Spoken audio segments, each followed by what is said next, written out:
გამარჯობა, მოგესალმებით. ეს არის პოდკასტი სოციალური დემოკრატიისთვის, რიგით 22 ეპიზოდი. დღეს ვისაუბრებთ რატომ სოციალური დემოკრატია, სოციალ-დემოკრატიული მოძრაობის ისტორიაზე საქართველოში, ზოგადად ისტორიულ კონტექსტზე და დღევანდელ გამოწვევებზე, ასევე რატომ ავრჩიათ, ასე ვთქვათ, ჩვენ სახელად მოძრაობა სოციალური დემოკრატიისთვის და როგორ ხედავთ მოძრაობაში საქართველოს სოციალ-დემოკრატიულ განვითარებას. დღეს ვისაუბრებთ ისტორიკოს და საქართველოს სოციალ-დემოკრატიული მოძრაობის პირველი რესპუბლიკის მკვლევართან ირაკლი ირემაძესთან, პოლიტიკური სამართლის სპეციალისტ ვახუშტი მენაბდესთან და მე მარია მიაკობიძე. ესე იგი, დავიწყოთ ჯერ ალბათ ზოგადად სოციალ-დემოკრატიაზე როგორც იდეოლოგიაზე, რომ ვისაუბროთ, რაღაცა ზოგადი მონახაზი გავაკეთოთ, ისტორიულად როგორ დაიწყო სოციალ-დემოკრატიის ისტორია, შემდეგ რა განვითარება ხდება საქართველოში, როგორ დაიწყო სოციალ-დემოკრატიული მოძრაობის ისტორია და რაც შემდეგ გადაიზარდა მასობრივ მუშათა მოძრაობაში და შემდეგ უკვე აი პირველი რესპუბლიკის გამოცდილება და რაში მდგომარეობდა ჩვენი პირველი რესპუბლიკის, ესე იგი, უნიკალურობა როგორც რეგიონის, ისევე ზოგადად ევროპის მასშტაბით, ხო და ამას მაშინაც აღნიშნავდნენ მკვლევარები, დღესაც მოკლედ ვინც იკვლევს ამ თემას, მუდმივად აი იმის აღნიშვნა ხდება, რომ ეს იყო ძალიან ყველამხრივ, ასე ვთქვათ, როგორც პოლიტიკურად, ისე ეკონომიკურად, ისე დემოკრატიული თვალსაზრისით უნიკალური გამოცდილება და ძალიან ბევრი რამ გვაქვს სასწავლი, როგორც ჩვენ, ისე ზოგადად ისტორიისთვისაც ძალიან საინტერესო გამოცდილება იყო. ირაკლი, შენით დავიწყოთ, მოდი ხო, რადგან ირაკლი არის ალბათ საქართველოში ზოგადად ნაკლებობა არის ამ მხრივ კვლევების და ასევე დეფიციტი არის ისტორიკოსებიც, ვინც იკვლევენ აი სოციალ-დემოკრატიული მოძრაობის ისტორია საქართველოში, პირველი რესპუბლიკის ისტორიას გამოცდილებას. ამ მხრივ ირაკლი ჩვენი უნიკალური წევრი არის და ძალიან მოკლედ საინტერესო ძალიან ბევრი რამე აქვს სათქმელი. ერთ ეპიზოდში ალბათ რთულია რომ ჩავტიოთ ყველაფერი, მაგრამ ვცადოთ რაღაცნაირად შევკრათ ეს სურათი და ირაკლი მოკლედ დავიწყოთ იმით, ჯერ მოდი გითხარი, რატო დაინტერესდი ამ კვლევით, რა ამ განაპირობა ეს და შემდეგ ამ კვლევებზე, ამ შენი კვლევებით მოკლედ რაც დადგინდა, რაც მიგნებები ასე ვთქვათ და ნუ ზოგადად ეს გაგვიზიარა შენი წოდნები. უძრფასესი. მადლობა, მოგესალმებით. ისტორიით და სოციალ-დემოკრატიით დავინტერესდი პირველ კურსზე, წავიკითხე ფანტასტიკური გამოცემა პროფესორ სტივენ ჯონსის სოციალიზმი ქართულ ფერებში, სადაც ავტორი ძალიან საინტერესოდ მიმოიხილავს სოციალ-დემოკრატიული პარტიის ჩამოყალიბებას ძალიან ბევრი წყაროს დამუშავებით და საბოლოოდ 1917 წლამდე ის ფაქტობრივად ამ წიგნში გადმოცემულია უნიკალური ინფორმაცია, ძალიან ბევრი მასალა საარქივო პრესის მოგონებების და ასე შემდეგ და პრინციპში სვენელსაც ვურჩევ რომ ვისაც გაინტერესებს სოციალ-დემოკრატია, ალბათ ეს წიგნი არის ერთ-ერთი მთავარი საბადო განსაკუთრებით 17 წლამდე, იმიტომ რომ ეს წიგნი 17 წლამდე, თუმცა ვიცით რომ ავტორი უკვე მალე გამოსცემს პირველი რესპუბლიკის პერიოდის წყაროებსაც. რაც შეეხება იმ კვლევას, რასაც მე ჩემს კოლეგებთან ერთად, უფრო ახალგაზრდებთან ერთად, ასე ვთქვათ, ვახორციელებდი და რასაც ინდივიდუალურადაც ვეწეოდი, ეს არის სხვადასხვა მიმართულება უკვე თვითონ სოციალ-დემოკრატიულ პარტიაში ჩამოყალიბების პროცესი, განვითარების პროცესი, იდეოლოგიური ტრანსფორმაციის პროცესი და რაც თავარია ამ პარტიის, ასე ვთქვათ, საბოლოო პოლიტიკაში, იდეების პოლიტიკაში განხორციელების პროცესი როგორ აისახა, რა მიღწევები ჰქონდა, რა გამოწვევები, რა პრობლემები გამოჩნდა და რატომ იყო ის უნიკალური, ამაზე ძირითადად ვცდილობ რომ გავცე პასუხი და ეს ყველაფერი პრინციპში ყველაზე კარგად ჩანს უკვე 1918-21 წლების პერიოდში. ის რასაც ისინი იდეოლოგიურად იზიარებდნენ, რასაც წლების განმავლობაში ფიქრობდნენ, იმიტომ რომ ეს არ ყოფილა სპონტანური, ის რაც 1918 წელს საქართველოში დაიწყო, იმიტომ რომ ამ პარტიას 1918 წლამდე უკვე გავლილი ჰქონდა ძალიან დიდი გზა, 26 წელი ეს ძალიან დიდი დროა, ძალიან ბევრი ტრანსფორმაცია ჰქონდა გავლილი და რაც თავარია ძალიან კარგად იცოდნენ ევროპის რეპრესიები, რა თქმა უნდა, ყველა აბსოლუტურად ყველა ვინც ამ პარტიაში იყო, განსაკუთრებით ლიდერები, არ არსებობდა მინისტრი და პარლამენტის წევრი, რომელიც რუსეთის იმპერიის პერიოდში მინიმუმ ერთხელ მაინც არ იყო ციხეში და გადასახლებაში და ასე შემდეგ. და ამ ადამიანებს რაც თავარია ჰქონდათ უნიკალური ცოდნა ფაქტობრივად თუ არ ვიტყვით პირველ წყაროს თვითონ კარლ მარქსს დანარჩენს იცნობდნენ ძალიან ბევრ თეორეტიკოსს ვინც შემდეგ მარქსის შემდეგი სოციალიზმი და განსაკუთრებით სოციალ-დემოკრატიის ფორმირებაში მიიღეს მონაწილეობა და ცდილობდნენ ამ ცოდნის რაღაცა გადმონერგვას, გარკვეულწილად ადგილობრივადაც გენერირებასაც ადგილობრივ რეალობაში და ეს ძალიან მნიშვნელოვანია განსაკუთრებით 1890-იან წლებიდან, მას შემდეგ რაც პარტია იქნება და პარტია შეიქმნა 1890 მოძრაობამ, პარტიას ცოტა რთულია დავარქვათ, იმიტომ რომ ცოტა გვიან ყალიბდება, 1892 წელს შექმნილ მოძრაობიდან ძალიან მალევე ისინი უკავშირდებიან იმ პერიოდის ევროპის ყველაზე წამყვან თეორეტიკოსებს, სოციალისტ თეორეტიკოსებთან, იქნებოდა ეს ბერშტეინი, იქნებოდა ეს კაუცკი, ჟან ჟორესი, თავის მხრივ საფრანგეთის ამ სოციალისტური პარტიის მთავარი ფიგურა, ჟიულ გედი და სხვები, რომლითანაც აქვთ მჭიდრო ურთიერთობა განსაკუთრებით ნოე ჟორდანიას, თუმცა შემდეგი თაობის სოციალ-დემოკრატები კიდევ უფრო რაღაც სიღრმისეულად, მეცნიერულად სწავლობენ ამ სოციალ-დემოკრატიას, თვითონ ამ გერმანიაში, საფრანგეთში თუ ბრიტანეთში იღებენ ამ ცოდნას და შემდეგ ცდილობენ რომ აი თეორიული ჩარჩოებით, ამ პრაქტიკული გამოცდილებით, რასაც ევროპაში უკვე დაგროვდა სოციალ-დემოკრატიის, გადმონერგონ კავკასიაში, საქართველოში. მაგრამ თავარი მაინც არის ალბათ ისტორია სოციალ-დემოკრატიის, რა თქმა უნდა, საქართველოსთან ვერ დავიწყებთ, იმიტომ რომ მისი განვითარება ძირითადად ევროპას უკავშირდება, რა თქმა უნდა, და ეს ევროპული პროდუქტია, ამ შემთხვევაში პოლიტიკური იდეოლოგიის და სოციალ-დემოკრატია ყალიბდება მაშინვე, ძალიან მალევე, როცა მარქსი ფაქტობრივად ქმნის ამ კომუნისტურ იდეოლოგიას, აყალიბებს თქვა ჯერ ენგელსთან ერთად კომუნისტურ მანიფესტში, სადაც წერს ძირითად ასე ვთქვათ guidelines, როგორც დღეს გვიყვარს, ხსნის თუ რა ხდება ევროპაში, ხსნის თუ როგორ შეიძლება რაღაცა მივაღწიოთ პროგრესს და რა უნდა იყოს ეს პროგრესი, ხო? ანუ იდეოლოგიას ეს ახასიათებს, რომ უნდა ახსნას რეალობა, უნდა გვაჩვენოს სასურველი მომავალი და უნდა გვაჩვენოს გზა, როგორ მივიდეთ არსებული რეალობიდან სასურველ შედეგამდე და მარქსი სწორად ამას აყალიბებდა კომუნისტურ მანიფესტში და შემდეგ სხვა ტექსტებში განსაკუთრებით ვთქვათ კაპიტალში უკვე ეკონომიკური კუთხით ჩაშლის. მაგრამ თავარი, როდის ჩნდება სოციალ-დემოკრატია, ეს უკვე არის 1850-იან წლების ბოლოს, 60-იან წლების დასაწყისი და ეს დააკავშირებული არის კიდევ ერთ გერმანელთან, ოღონდ უფრო ნაკლებად თეორეტიკოსთან, უფრო მეტად აქტივისტთან, მუშათა აქტივისტთან, ეს არის ფერდინანდ ლასალი, რომელიც პრინციპში შეგვიძლია ვთქვათ, რომ ეთანხმება მარქსს ახსნაში, თუ რა მდგომარეობაა დღეს შექმნილი, რა ეკონომიკური და პოლიტიკური ჩაგვრას განიცდიან მოქალაქეები. გარკვეულწილად ეთანხმება მომავლის ხედვაში, როგორ უნდა მივიღოთ გარკვეულწილად თანასწორი საზოგადოება, მაგრამ თავარი, რაც ლასალიანელები, ასე ვთქვათ, აცხადებენ, არის განხორციელების გზა. თუ მარქსი ამბობდა, რომ ეს უნდა მოხდეს რევოლუციით, პროლეტარიატის დიქტატურით, ლასალი პრინციპში უყურებდა იმ რეალობას, რაშიც იყო უკვე ევროპა.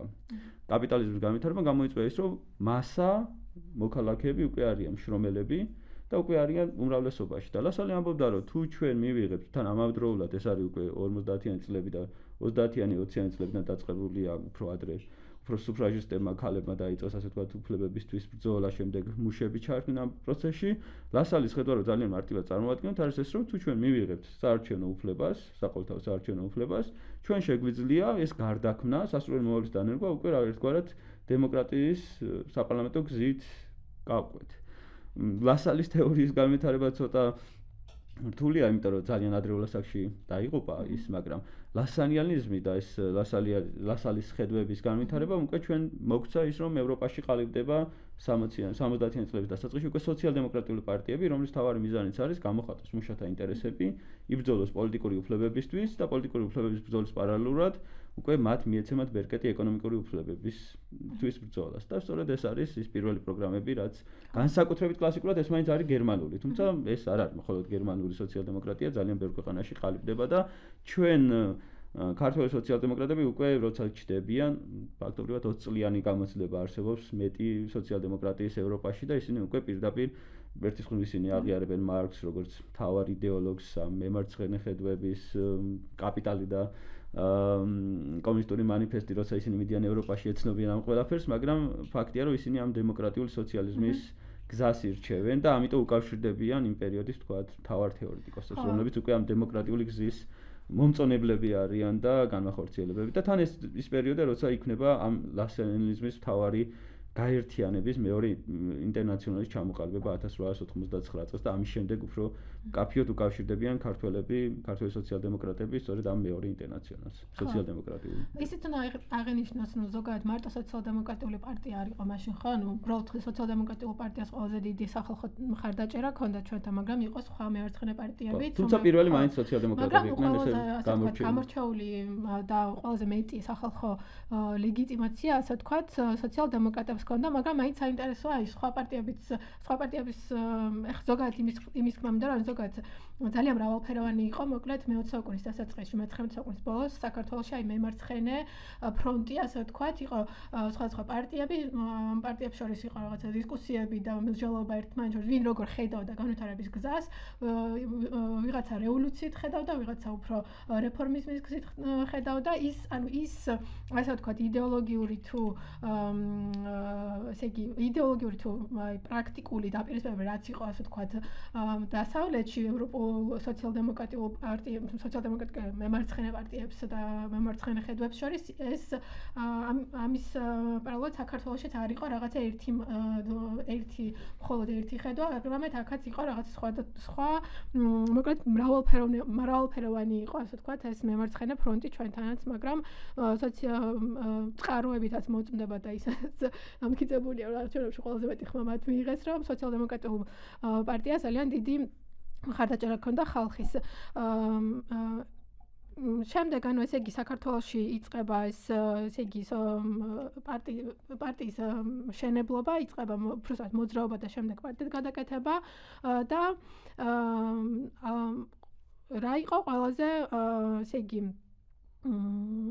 რას გამოარჩევდა აი ამ პერიოდიდან როგორ მოკლედ რა ახსენოთ რომ რა მეთოდებს იყენებდნენ როგორ მოიპოვეს ხალხის მხარდაჭერა მოკლედ როგორ გავიდნენ ხალხამდე როგორ მოახდინეს აი ამ იდეების პოპულარიზება როგორ მიიტანეს ხალხამდე ეს იდეები და როგორ მოკლედ მოხდა აი ამ კავშირის დამყარება მოძრაობასა და ხალხს შორის. რა როლი ჰქონდა ასევე აქ გლეხებს, რა როლი ჰქონდათ მუშებს და ძალიან საინტერესო არის ამ ხრივაც ქართული სოციალ-დემოკრატების გამოცდილება, რომ ძალიან დიდი როლი ჰქონდათ აქ ასევე მხოლოდ რაღაცა მუშათა კლასზე, ინდუსტრიულ მუშაზე არ იყო აქ აქცენტი, იმიტომ რომ გლეხობა ძალიან დიდი იყო საქართველოში რაოდენობრივად და მათ როლს როგორ ხედავდნენ და როგორ მოხდა მოკლედ მათი ჩართვაც ასე ვთქვათ და აი ამ პროცესებში. ამაზე პასუხი არის ერთგვარად მათ სოციალურ წარმოებაზე, ვინც შექმნა ეს მოძრაობა. მიუხედავად იმისა, რომ ჩვენ ვახსენეთ 1892 წელს ჩამოყალიბდა ყვირილაში პირველი და თბილისის კონფერენცია ითვლება მაინც შემკრებად 1893 წლის თებერვლის.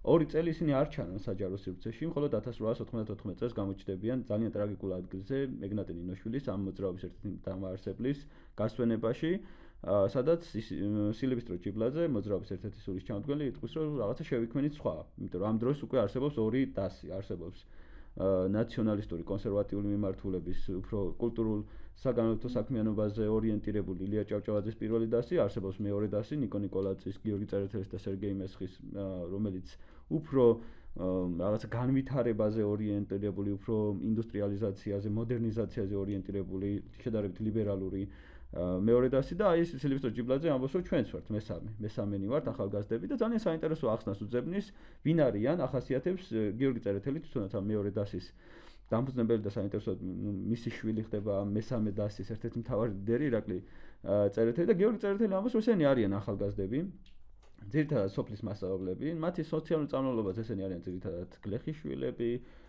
სასულიერო პირების შვილები, წვრილი აზნაურობის შვილები, თავადი თქმის არც ერთი არ არის ამ შემთხვევაში, თუმცა შემდეგ გამოერევიან თავადებით სოციალ-დემოკრატიაში, რაც არ უნდა უცნაური იყოს, რომელთა მთავარი ფუნქცია არის წავიდნენ რაღაცა გავიდნენ ხალხში და აუხსნან თანამედროვე მიღწევები, თანამედროვე მეცნიერების რაღაცა სიახლეები და საერთოდ სოციალური რაღაცა და ტექნოლოგიური განვითარებაც აუხსნა. მაგრამ პირველი პერიოდი ესე აქტიურად ესენი არსად არ ჩანან მასებში. აქტიურად გასვლას იწყებენ 1896 წელს. თან ისიც უნდა ვახსენოთ, რომ ნოე-ჟორდანი ამ პერიოდში ვინც არის ამათი მთავარი ასე ვთქვათ ძალა და მთავარი ორატორი არ არის აქ და არის პარიზში, ლონდონში, მიუნხენში და სხვაგან და უფრო განათლებას ეწევა, სწავლობს თვითონაც ამ მარქსიზმს, იმიტომ ძალიან ბუნდოვანი წარმოდგენა აქვს. აქ ქართულად არ არის ნათარგმნი, თითქმის არაფერი. რაღაც პირველი თარგმანები ჩდება 96-97 წელს, თან არალეგალურად გამოდის და თბილისში არ გამოდის, სენაკშია ძირითადად გამოცემული ერთ-ერთ სტამბაში პირველი რაღაცა ეს მარქსისტული თეორიები ან კაუსკის სიგნები და სხვები. პირველი ესე ვთქვათ პრაქტიკული გასვლა არის თბილისის მუშებში, რკინიგზასთან და აქვე შეგვიძლია ვთქვათ, რომ ჩვენ მოძრაობას გვაქვს ეს რაღაცა თბილისის სოციალ-დემოკრატიული ტური, სადაც ვსაუბრობთ ადგილზე უკვე რკინიგზის სადგურთან, სხვადასხვა ადგილებს, ხო, სხვადასხვა ადგილზე და აი ამათ ვაცოცხლებთ 1896 წელს ქმნიან წრეებს. მაგრამ საინტერესოა ეს არ არის რაღაცა მარქსისტული, აი არ მიდის მარქსიზმის ქადაგება. პირველი რასაც იწყებენ ეს არის წერა-კითხვის შექმნა, ასე გავრცელების მუშებში წერა-კითხვის გავრცელების წრეები, იმიტომ რომ თვითონ პირდაპირ ამბობენ რომ თუ ჩვენი მუშა წერა-კითხვის უცოდინარი იქნება, თუ ელემენტარული განათლება მას არ იქნება, მარქსიზმს ვერ გაიგებს ის სოციალ-დემოკრატიას. ამიტომ პირველი საფეხური იქნებოდა ეს თბილისში, იქნებოდა ეს ბათუმში, რომელიც ასევე ძალიან მნიშვნელოვანი ინდუსტრიული ცენტრია, იმიტომ რომ ბაქოს ნავთობის მთავარი გამტარი ბათუმია და მუშათა წრეების მთავარი მიზიდულობის ცენტრია. ყველგან იქნება წერა-კითხვის გამავრცელებელი წრეები და არალეგალური ბიბლიოთეკები. და შემდეგ უკვე აი ამას როცა ამ წერა-კითხვას ასწავლიან, მერე იწყება უკვე მარქსიზმის ქადაგება. ანუ პირველი უჯრედები შეგვიძლია ვთქვათ, რომ 1895-16 წლებში და 17 წლებში იქნება თბილისში, ჭიათურაში და ბათუმში და ეს არის წერა-კითხვის გამავრცელებელი წრეები, რომელსაც უძღვებიან ამ პირველი თაობის სოციალ-დემოკრატები. და უკვე 96-97 წელში მათ შედის ასე ვთქვათ შლეიფას შეყვება უკვე სოციალ-დემოკრატია და მარქსიზმი. ხო, ეს უკვე არის 98 წელი. 98 წელი. და ყვალს როგორც ასე ვთქვათ, გაზეთი არის ყველგან უფრო რაღაცა წიგნი. უფრო ჟურნალის ტიპის გაზეთია.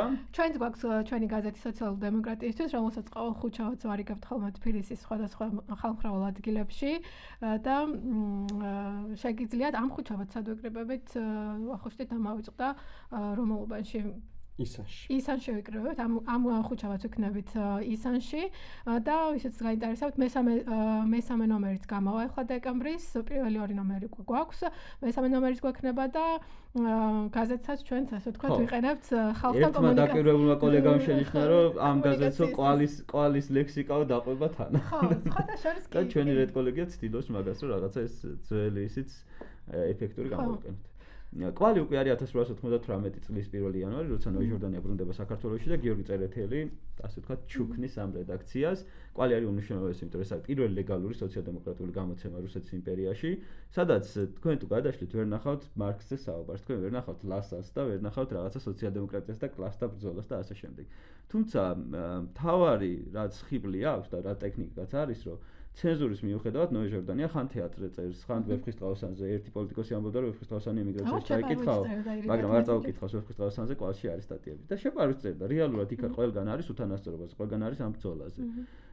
97-98 წლებთან ეს არის უკვე როცა მასაში გადიან არა მხოლოდ მუშებში, არამედ გლეხებში, იმიტომ რომ ქართველი გლეხი 1864-65 წლიდან როცა ბატონყება გაუქმდა, გახდა თავისუფალი, ანუ ყოფილი ბატონი მას აღარ ყიდდა, მაგრამ ის არ ყოფილა მესაკუთრი. თავარი პრობლემა რაც მარქსისტვის და მარქსი ხშირად ახსენებს ვანდეას, ანუ ეს საფრანგეთის რევოლუციის დამარცხების ერთ-ერთ დასაწყისად, როდესაც გლეხები მიემხრნენ კონტრრევოლუციას. და პრობლემა იყო, რომ ის გლეხები, რომელიც კონტრრევოლუციას მიეხნენ საფრანგეთში, იყვნენ მესაკუთრე. ქართველი გლეხები არ ყოფილან მესაკუთრე, ამიტომ სოციალ-დემოკრატები ხშირად იყენებენ სოფლის მუშებს, არა გლეხებს, არამედ სოფლის მუშებს, იმიტომ რომ ქართველმა გლეხმა მიიღო ჭყალებში თავისუფლება რუსეთის იმპერიისგან, მაგრამ ვერ მიიღო მთავარი საკუთრება და მიწა. როგორც წესი, ქართველი გლეხების დიდი ნაწილი დაქირავებულ შრომელად ან რაღაცა ისეთი პირობებით მუშაობდა მიწაზე, რომ უმეტესი ნაწილი შემოსავლის მას არ რჩებოდა. ამიტომ ქართველმა სოციალ-დემოკრატებმა თავიანთი, ასე ვთქვათ, საქმიანობა გაშალეს მუშებში და სოფლის მუშებში, გლეხებში. 97-98 წლებში ეს კაფეო ჩანს პირველ რიგში რა თქმა უნდა გურიაში, იმიტომ რომ სოციალ-დემოკრატების აბსოლუტური უმრავლესობა იყო გურული, ცოტა იმერელი და შემდეგ შემოდის უფრო სხვა რეგიონის წევრები, იმიტომ რომ პირველი 12-14 წევრიდან მე მგონი 10-ზე მეტი არის გურული და ეს გურიაში იწყება, თან გურული გლეხები არიან ყველაზე ღარიბები. თან ყველაზე ახლოს ინდუსტრიულ არეალთან, ბათუმთან, ამიტომ ეს რაღაცა გურული გლეხი არის ნახევრად მუშაც, ინდუსტრიული მუშაც, ნახევრად სოფლის მუშაც, ესე რომ ვთქვათ. სეზონურად, ასე ვთქვათ. ხო, უმეტეს ნაწილი არის ბათუმში, მაგრამ როცა ქარხნებია გაჩერებული ბრუნდება გურიაში, თან ბათუმში რევოლუციური გამოსვლების გამო ხშირია მუშების განდევნა და ყველაზე დიდი ეს მასშტაბური ხდება 1902 წელს. და ეს განდევნილი მუშები არც მეტი არც ნაკლები გურიაში დაიწყებენ დიდ მოძრაობას და დაამხობენ რუსეთის იმპერიის ხელისუფლებას გურიაში. და აი მთავარი რაც ჩანს, აი 1898 წლიდან ერთის მხრივ მათ აქვთ მუშათა კომიტეტები, გლეხთა კომიტეტები რეგიონებში, კვალი, რომელიც უკვე არის ძალიან ცოტა მიწის წერა-კითხვა, 10% წლის მოსახლეობის, მაგრამ არიან ეგრეთ წოდებული მკითხველები, როცა შეიკრიბებიან სოფელში ერთი და ხმალა კითხულობს რა დაწერა დღეს კვალი. კვალი ძალიან პოპულარულია, იმიტომ რომ ძალიან სახალხო ენაზე იწერება, განსხვავებით სხვა გაზეთებისგან ამ პერიოდში, ბევრად შინაარსიანია, იმიტომ რომ სხვა გაზეთები არის უფრო ყოველდღიური, უფრო ყოველდღიურ ამბებზეა და აქ ძალიან ბევრი საინტერესო ფელოტონები არის. ხშირად ამბობენ, რომ კვალი არ იყო პოპულარული, მაგრამ არა, თუ დავაკვირდეთ, ის ძალიან პოპულარული გაზეთი იყო იმ პერიოდისთვის და ძალიან კარგი საშუალება პროპაგანდის. და ეს ძალიან ეფექტური იყო და ამას საბოლოოდ მიგვიყვანა 1905 წლამდე და იმ ასე ვთქვათ, პირველ რეპეტიციამდე სოციალ-დემოკრატების. ეხლა მაგაზე არ გადავდივართ, ვახუშტი უნდა დავუთმოთ სიტყვა თავი დაგვეჩაგრო ნამიტანი. ვახუშტი, ჯერ თუ შეგიძლია მოკლედ რო გითხრა, როგორ მიხვედი სოციალ-დემოკრატიამდე, რატომ მიხვედი? და აი შენ რას დაამატებდი ამ ჩვენ ისტორიულ გამოცდილებაზე, საქართველოს უნიკალურ გამოცდილებაზე სოციალ-დემოკრატიული მოძრაობის თვალსაზრისით და ხო შენი სიტყვა დაგვიტოვე. ძალიან რთულია ირაკლის თვალწამტაცი თუ ან ყურწამტაცი თხრობის შემდეგ ილაპარაკო, მეც დაინტერესებული ვუსმენდი რასაც ის ლაპარაკობდა. ჩვენი ამოცანა ხო რა არის, რომ ერთი მხრივ ნახოთ ის წარსულში, რაც სასარგებლოა, გამოვიყენოთ და მეორე მხრივ რაც ავსებს მას თანამედროვეობიდან, ის დავამატოთ და ასე შევქმნათ მიმდინარე დროის, მიმდინარე პირობების ადეკვატური თეორიული და იდეური ჩარჩო იმისა, როგორ ხსნით სოციალურ და პოლიტიკურ მოვლენებს ქვეყანაში და როგორ გვინდა მისი გარდაქმნა, ხო?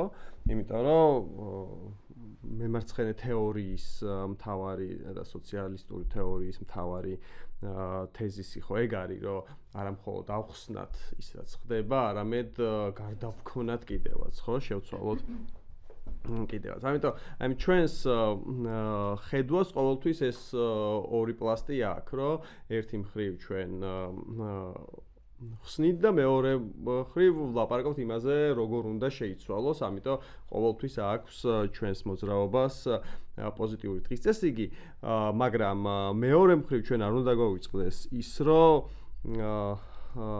მემარცხენეობა არის პასუხი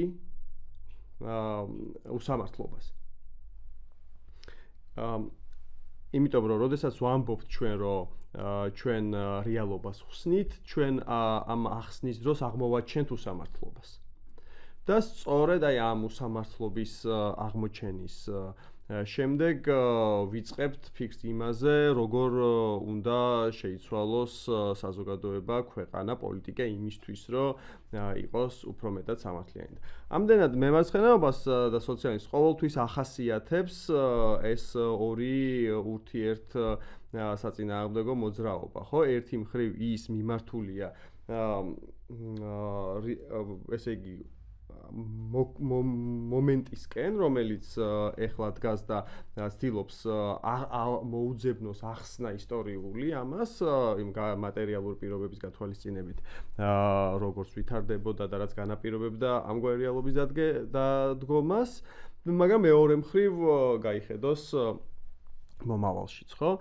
ამიტომ როდესაც ჩვენ ვლაპარაკობთ სოციალ-დემოკრატიაზე და ვლაპარაკობთ ქართულ სოციალ-დემოკრატიაზე, ჩვენთვის ისტორიული პერსპექტივა ძალიან მნიშვნელოვანია, იმიტომ რომ დავინახოთ როგორ იბრძოდა სოციალ-დემოკრატია ისტორიულად უსამართლობის წინააღმდეგ და რა შეგვიძლია ავიღოთ იქედან არა მხოლოდ თეორიულად, არამედ ტაქტიკური თვალსაზრისითაც და ყოველთვის ჩვენ როცა მსჯელობთ ამ საკითხებზე ძალიან დიდი ნაწილი ჩვენ მსჯელობაში უჭირავს აი იმ მაგალითებს,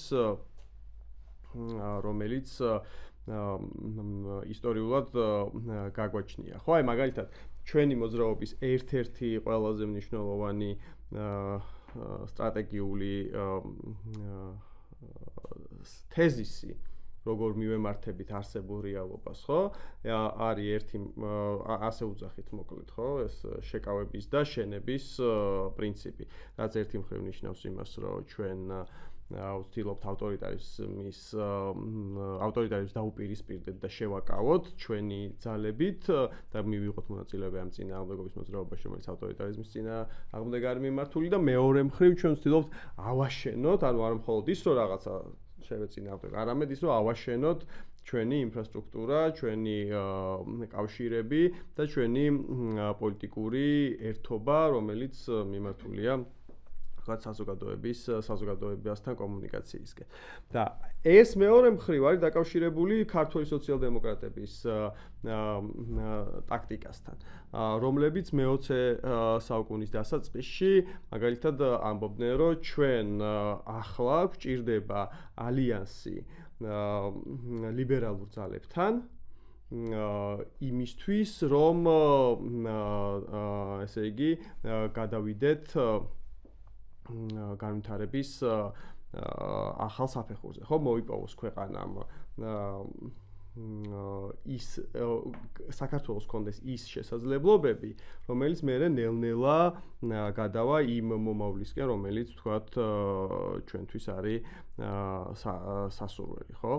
ამგვარად მე ხა მაგალითად ისი თქვა მინდა რომ ჩვენი კავშირები ისტორიასთან არ არის უბრალოდ სიმბოლური კავშირები, როდესაც ჩვენ ვამბობთ, რომ ჩვენ გვინდა ვიყოთ ქართველი სოციალ-დემოკრატიის და პირველი რესპუბლიკის მმართველი პარტიის პირველი რესპუბლიკის მმართველი პარტიის ტრადიციის გამგრძელებლები, ეს გულისხმობს ერთი მხრივ იმას, რომ ჩვენ ვაგრძელებთ მათ თეორიულ და პრაქტიკულ სამუშაოს, მაგრამ მეორე მხრივ ცხადია, ვცდილობთ არსებული რეალობის და ამ ერთსაუკუნოვანი ცვლილებების გათვალისწინებით შევიტანოთ მასში გარკვეული მოდიფიკაციები. ამიტომ ეს ძალიან გარდა იმისა, რომ მნიშვნელოვანი სამუშაოა, ეს არის ძალიან საინტერესო სამუშაოც და მეორე მხრივ. ამიტომ ჩვენი ამოცანა ახლა არის ის, რომ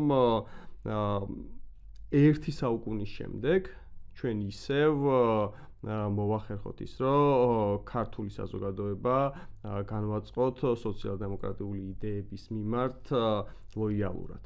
ეს მით უმეტეს, რომ ძალიან ბევრი კარგი ამისთვის ძალიან კარგი ნიადაგი არსებობს, ხო? კარგი იმ თვალსაზრისით კი არა, რომ ყველაფერი კარგად დაპირიქით. კარგი იმიტომ, რომ სწორედ ის პრობლემები, რაც დღეს არის, ამ პრობლემებზე ყველაზე სათანადო პასუხი აქვს სწორედ სოციალ-დემოკრატიას და ის გამოწვევები, რაც ქართველ ადამიანს აწუხებს, მაგაზე ყველაფერზე ძალიან ზუსტი პასუხები არსებობს ჩვენს მოძრაობაში. ეს პოდკასტიც არის იმისი ერთ-ერთი მაგალითი, როგორ არის შესაძლებელი აი ამ პრობლემებს ჩვენ გავცეთ პასუხი პასუხისმგებლიანი პოლიტიკით, რომელიც დაფუძნებული იქნება მეცნიერებაზე, დაფუძნებული იქნება ანალიტიკაზე და დაფუძნებული იქნება გულწრფელ იდეურ ხედვაზე და არა, თქვათ, რაღაცა ზედაპირულ ფრაზებზე, რომლის ამოცანაც მხოლოდ და მხოლოდ მასების მხარდაჭერის მიღებაა, ვისაც მე უკან რეალურად ვერაფერს ვეღარ სთავაზობენ ის ადამიანები, ვინც ესე უცებ უნდათ ხოლმე ამ მხარდაჭერის მიღება. რეალურად ერთს დავამატებ, რომ რეალურად ძალიან ხშირად რაღაცა საუბრობს სხვადასხვა პოლიტიკური ჯგუფი ტრადიციაზე. ამ ქვეყანაში თუ გვაქვს რაიმე დემოკრატიული გამოცდილების ტრადიცია, ეს დემოკრატიულობა იყო სოციალ-დემოკრატიული. ეს არ ყოფილა არანაირი სხვა გამოცდილება, იმიტომ რომ ჩვენ პოსტსოციალურ საქართველოში ქონდა ერთგვარად რაღაცა ნაციონალისტური მიმართულების გამოცდილება, ნეოლიბერალური ძალიან დიდი, ეხლა გვაქვს უკვე რაღაცა ავტორიტარული და სიმბიოზი. ჩვენ არ ქონია არანაირი სხვა ფორმის დემოკრატიული გამოცდილება. რაც ქონია ჩვენს ისტორიაში დემოკრატიული გამოცდილება, ერთ-ერთი ეს იყო სწორედ ეს. სოციალ-დემოკრატიული გამოცდილება და თუ რაიმის ტრადიციაზე ვსაუბრობთ ამ ქვეყანაში, ამ პოლიტიკური კუთხით, ერთადერთი არა ავტორიტარული, არა რაღაცა ნახევრად ავტორიტარული და სხვა მიმართულებების ერთადერთი ეს რეალურად ერთადერთი გამოცდილებაა ჩვენს ისტორიაში ამ დემოკრატიულ. მეც მინდა და ხაზგასმა კიდევ და დამატება მეც მაგნაწილში არც ვახუშტი მახსენა, რომ რატომ მოკლედ ჩვენ რატომ ვისურვებდით და მოვიაზრებთ ჩვენ თავს, რომ აი მემკვიდრეობის გაგრძელება და ამ ისტორიული გამოცდილების მეხსიერება რო არ დაიკარგოს, აი ამას რატომ ანიჭებთ ჩვენ ძალიან დიდ მნიშვნელობას, იმიტომ რომ საქართველოში ძალიან უყვართ ხო რაც შენახოთ თქვი 26 მაისის აღნიშვნა საზეიმოდ უყვართ ხოლმე ოღონდ ამ 26 მაისს და 1918 წლის დამოუკიდებლობის გამოცხადებას აცლიან მთლიან შინაარს რაც მას ჰქონდა გამოფენების და ფილმების გაკეთება უყვართ ნოე ჟორდანიას გარეშე ხო აკაკი ცხენკელის გარეშე რაც მდგომარეობდა რომ ეს იდგა ესე იგი სოციალური თანასწორობის იდეაზე სოციალური კეთილდღეობის იდეაზე მემარცხენე იდეებზე ანუ მთელი ეს იდეოლოგია რაზეც იდგა ეს დამოუკიდებელი საქართველოს სახელმწიფო და ეს არ იყო მხოლოდ რაღაც ესე ვთქვათ ცარიელი სადღეგრძელო რა სადღეგრძელობამდე დაყოთ ხოლმე ეს დამოუკიდებლობა და 26 მაისი იმიტომ რომ ერთის მხრივ უნდა აღინიშნოს რა თქმა უნდა რომ საბჭოთა გამოცდილებაც საბჭოთა კავშირის პერიოდშიც ეს ისტორია მივიწყებული იქნა და გადაწერილი იქნა დღესაც ჩვენ ხედავთ ცოცხლად როგორ ცდილობს მართველი გუნდი ისტორიის გადაწერას და გაყალბებას და ის რაც შენ თვალით დაინახე იმაზე იმის აქეთ შემოწელებას ისე რომ თითქოს შენ ის არ დაგინახავს რაც დაინახე ან ის არ განგიცდია შენ სხეულზე რაც განიცადე ასე რომ ეს არ ახალი არის როცა ესე იგი ისტორიის გადაწერა ხდება ეს ერთის მხრივ ესეც არის რომ არ ვიცით ჩვენ აი ამ ჩვენ ძალიან საამაყო ისტორიულ გამოცდილებაზე ერთის მხრივ შემდეგ უკვე დამოუკიდებლობის წლებშიც არის ასე იგი არ ეცალა საზოგადოებას არასდროს და მუდმივად რაღაცა ავტორიტარულ რეჟიმის უფრო მწვავე ან უფრო შედარებით სუბუქი მაგრამ ჩვენ ავტორიტარიზმის რეჟიმში ცხოვრობდით მუდმივად მაგრამ ჩვენ დემოკრატია მოკლედ არასდროს არ გვქონია იმიტომ რომ ჩვენ ერთ-ერთი მთავარი ასე ჩვენ ვამბობთ ხოლმე და ერთ-ერთი მთავარი რაც იყო ასე ვთქვათ სათქმელი ჩვენი სოციალ-დემოკრატი წინაპრების ასე ვთქვათ რომ დემოკრატია არ არსებობს სოციალურის გარეშე და სოციალურ კეთილდღეობა არ არსებობს დემოკრატიის გარეშე ეს ორი არის ერთმანეთისგან განუყოფელი და ამიტომ სოციალური დემოკრატია და ანუ დემოკრატია არ არსებობს იქ სადაც არ იქნება სოციალური თანასწორობა სოციალური კეთილდღეობა უზრუნველყოფილი და საზოგადოებრივი ინტერესები გათვალისწინებული და თავად საზოგადოება არ იქნება ჩართული აი ამ პოლიტიკის შემუშავებაში. ამიტომ ხო ისიც უნდა აღინიშნოს რომ ამ ხრივ აი ეს კვლევები რაც დაიწყო წიგნების გამოცემა ბოლო ალბათ 10 წელია რაც დაიწყო.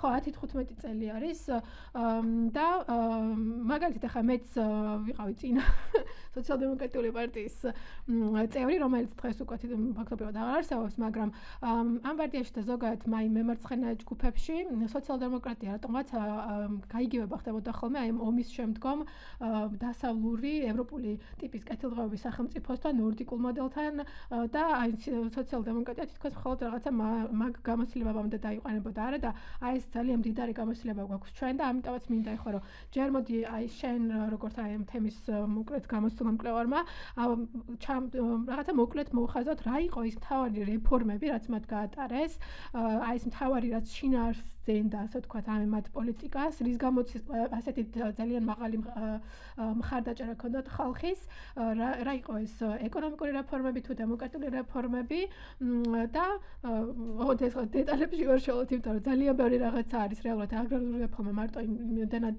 დიდი თემა არის რომ ეპიზოდი დაჭირდება ამის დემოკრატიული თვითმმართველობის რეფორმაზე და სხვა საკითხებზე დემოკრატიაზე რა თქმა უნდა უბრალოდ აი ძალიან მოკლედ რომ მოვხაზოთ რომ აი რა იყო ეს უნიკალური გამოცდილება რა შინაარსი ჰქონდა ამას და შემდეგ მე უკვე ნელ-ნელა მე გადავიდეთ უშოთ კი არ შევაპირისპიროთ მაგრამ განსხვავება რაში მდგომარეობს ანუ როდესაც ჩვენ საუბრობთ სოციალ-დემოკრატიაზე ჩვენ საუბრობთ სოციალ-დემოკრატიის ჩვენეულ გამოცდილებაზე და ამას ვუმატებთ ჩვენ დღევანდელ თანამედროვეობას ანუ უბრალოდ რაღაცა გადმოკოპირება კი არ ხდება რაღაც ისტორიულ გამოცდილებას არამედ ამ ისტორიულ გამოცდილებისგან ვისწავლოთ რაღაც და ჩვენი ახალი სიტყვა შევძინოთ და დავამატოთ ეს ისტორიული გამოცდილება ასევე იმით იყო უნიკალური რომ არ იყო ანუ ისინი ნოე ჟორდანია და სხვები მოკლედ ვინც იყვნენ იდეოლოგები ამ ჩვენი პირველი რესპუბლიკის და სოციალ-დემოკრატიული პარტიის პირდაპირ კოპირებას არ ახდენდნენ ისინი დასავლეთიდან ანუ ის იდეებს ანუ ინსპირაცია შეიძლება იდეებს იღებდნენ დასავლური შუშათა მოძრაობებიდან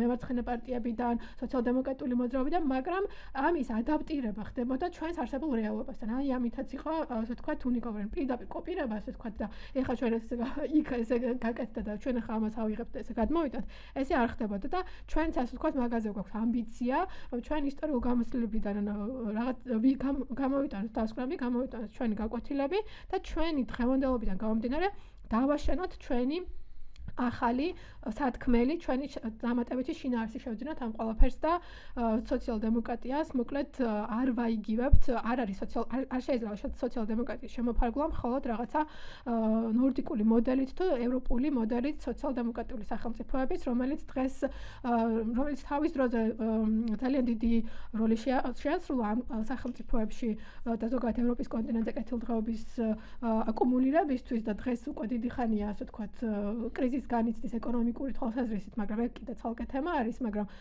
ხო ან მაგის თქმა მინდოდა, რომ ჩვენ ან როგორ ხედავთ ამას და ისტორიულ გამოცდილებას პლუს ჩვენს დღევანდელობაში რატომ გვაქვს სწორება სოციალ-დემოკრატიაზე. ხო, ძალიან მოკლედ ვახსენებ ამ ტაბუირებაზე, იმიტომ რომ ეგ არის ძალიან საინტერესო ამბავი, არა მხოლოდ ტაბუირებული იყო, არამედ იყო არა მხოლოდ რაღაცა გადაწერილი იყო, არამედ იყო საერთოდ აკრძალული. მაგალითად, ჩემი მენტორისგან ვიცი, რომ 1972 წელს სრულიად შემთხვევით ისტორიის სტუდენტებმა, ისტორიის ფაკულტეტის სტუდენტებმა სრულიად შემთხვევით არქივში გადამაგრულ არადაშვებულ ფონდზე ნახეს დოკუმენტები და ამით გაიგეს 26 მაისის შესახებ. ანუ ეს ამოღებული იყო ჩვენი მეხსიერებიდან საერთოდ.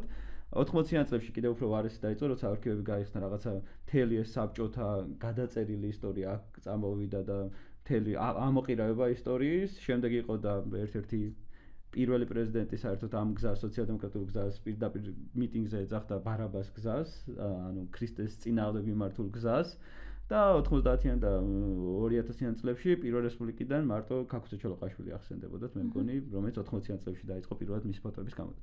ანუ ეს იყო აბსოლუტურად ჯერ დავიწყებული, ასე ვთქვათ, აკრძალული, იმიტომ რომ როცა მოხდა ოკუპაცია, ეს არ მოხდა რომ მხოლოდ ერთი სისტემით მეორეთი ჩანაცვლება, ეს მოხდა პირდაპირ შეგვიძლია ვთქვათ, რომ ესეთი გამომარგვლა საზოგადოებიდან სოციალ-დემოკრატების, იმიტომ რომ ძალიან ხშირად ჩვენ ვახსენებთ, რომ 24 წლის აჯანყების შემდეგ, ანუ 90-იან წლებში რეპრესიები შეეხო ელიტას და რაღაცა ინტელექტუალურ წრეებს. მაგრამ რეალურად რეპრესიების ყველაზე დიდი ტვირთი, ყველაზე მასშტაბური ეს იყო სწორედ პოლიტიკური ოპონენტების მიმართ და განსაკუთრებით სოციალ-დემოკრატიული პარტიის მიმართ, იმიტომ რომ ეს იყო მიზანმიმართული რეპრესიები. სადაც ჩანს, რომ ათასობით წევრი ამ პარტიის, ვინც ყველაზე აქტიური ფენა, უბრალოდ გააქრეს ამ ცხოვრებიდან, ანუ დახვრიტეს, გადაასახლეს, გადასახლებაში დაიღუპა და ასე შემდეგ. ეს რაც შეეხება ამ ჩვენ დაფარულ ისტორიას. ერთი საინტერესო ეს მრავალფეროვნება ვახსენეთ მემარცხენე ძალების იმპერიოდი საქართველოში, მაგრამ აქ ყოველთვის ბრძოლა მიდიოდა მეორე ადგილისთვის, იმიტომ რომ ყველა მიცოდა, რომ პირველ ადგილზე ჯერ კიდე იმპერიის დროში ცალსახა სოციალ-დემოკრატები იყვნენ და ეს უპირატესობა ძალიან დიდი იყო. რაც შეეხება რა მიმართება ჰქონდათ, რა ტიპის რესპუბლიკას აშენებდნენ, ძალიან მოკლედ რო ვთქვათ. ერთი რომ საქართველო არის პირველი სახელმწიფო, რომლის ხელისუფლებაში წმოდიან სოციალ-დემოკრატები ევროპაში. ეს 1918 წლის მაისი, ნოემბერში გერმანიაში ებერტის მეთაურობით მოვლენ ისინიც კოალიციურ მთავრობაში, თუმცა ჩვენთან მალევე კოალიციური ერთპარტიული მთავრობით იცვლება. აქვთ რაღაცა გეგმა, როგორი ტიპის სახელმწიფო სურთ. ამ გეგმას ჯერ აყალიბებენ დამოუკიდებლობის აქტში, შემდეგ უკვე ჟორდანიას აქ გამოქვეყნებული ესეთი ჯერ სიტყვა იყო, შემდეგ გამოქვეყნდა ტექსტად სოციალ-დემოკრატია და საქართველოს სახელმწიფოს ორგანიზება. ეს არის ერთგვარი პროგრამა, რა ტიპის სახელმწიფოს აშენება სურთ და რა უნდა იყოს რაღაცა საყრდენები, რომ ასე თქვა ჩამოაყალიბოთ ის საყრდენები, რომელზეც ქართული სოციალ-დემოკრატიული სახელმწიფო უნდა აშენდეს. ერთი ეს არის თვითმმართველობა, რაზეც სავარაუდოდ ვახუშტი დაამატებს შემდეგ, რომ აი რატო გჭირდება დეცენტრალიზება, რატო გჭირდება რეალური თვითმმართველობა, პოლიტიკური და ეკონომიკური თვითმმართველობა, რატომ უნდა ესეთი თეზისიც იყო. თბილისი არ უნდა გადაიქცეს ახალ პეტერბურგად, ანუ იმპერიის ცენტრი, იმპერიიდან გამოვედით, ყველაფერი პეტერბურგში წყდებოდა, ასე არ უნდა მოხდეს. ადგილზე უნდა მიიღონ გადაწყვეტილება და ადგილზე უნდა აღასრულონ.